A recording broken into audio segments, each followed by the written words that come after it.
एक बार की बात है, कलंदर अपनी यात्रा पर कहीं जा रहे थे। रास्ते में उन्होंने देखा कि एक शिकारी की झोपड़ी के बाहर एक पिंजरे में एक सुंदर तोता कैद था। जैसे ही तोते की नजर कलंदर पर पड़ी, वह बोला, ऐ कलंदर, आप अल्लाह के नेक बंदे हैं, क्या आप मेरा एक छोटा सा काम करेंगे? अगर आप कभी जंगल की तरफ जाएं तो वहां मेरे साथियों से कहना कि उनका एक भाई पिंजरे में कैद है और आप सबको बहुत याद करता है। सफर के दौरान जब कलंदर एक घने जंगल से गुजरे तो उन्हें एक बड़े पेड़ पर तोतों का झुंड दिखाई दिया।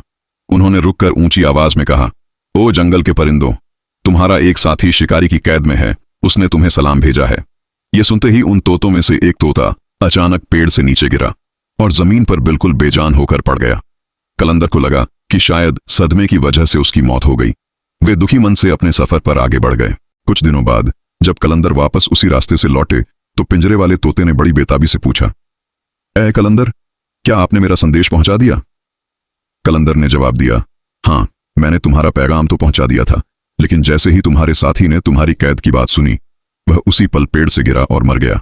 यह सुनते ही पिंजरे वाला तोता भी तड़पने लगा और देखते ही देखते बिल्कुल शांत होकर पिंजरे के फर्श पर गिर पड़ा। शिकारी ने जब यह देखा तो उसे लगा कि उसका तोता भी मर चुका है। उसने अफसोस करते हुए पिंजरा खोला और तोते को बाहर जमीन पर फेंक दिया। जैसे ही शिकारी ने उसे जमीन पर फेंका, तोता अचानक फुर्ती से उड़ा और पास के एक ऊंचे पेड़ की डाल पर जा बैठा। असल में उस तोते ने अपने साथी के इशारे से यह सीख लिया था कि आजादी पाने के लिए क्या करना है।